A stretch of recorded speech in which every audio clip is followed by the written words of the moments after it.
Hey everyone, when shopping for an M.2 NVMe drive, you might have seen some shops mention that the SSD is single-sided or double-sided.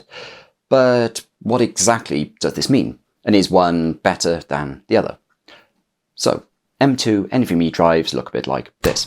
They might be slightly longer or shorter, but in general, they're a lot smaller than the old-school SATA drives that we were all used to.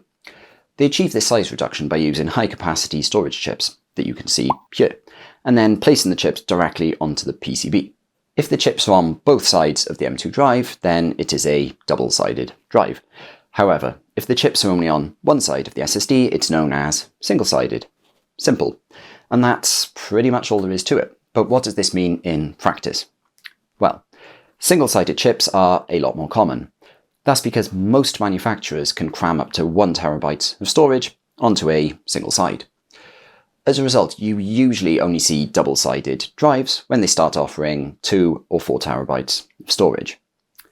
Here's the thing though. Putting chips on both sides will make the SSD a thick boy. Did I say that right? I'm trying to boost my street cred. Moving on.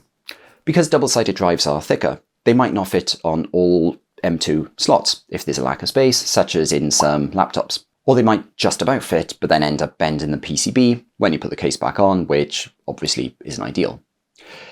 The other potential downside of M.2 double-sided drives is that they run a bit hotter because there are chips on both sides pumping out heat. However, the chips that are facing downwards will have worse heat dissipation potential because there's less airflow.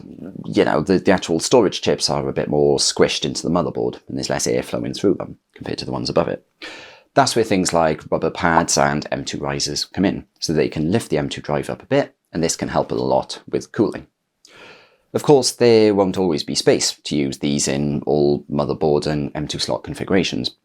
I mean, most of the time it'll be fine, especially in a desktop PC build, but I just wanted to flag up this point because you might have some issues fitting some double-sided drives into certain setups. Certainly, if you've ever had problems with double-sided drives, please let me know down in the comments because it'd be really interesting to hear your experience. Or if you have any other questions, please leave me a comment too. And that wraps up today's quick video. I hope you found it useful, and if you did, please click the thumbs up button. Please also subscribe to my channel if you haven't already. Thank you.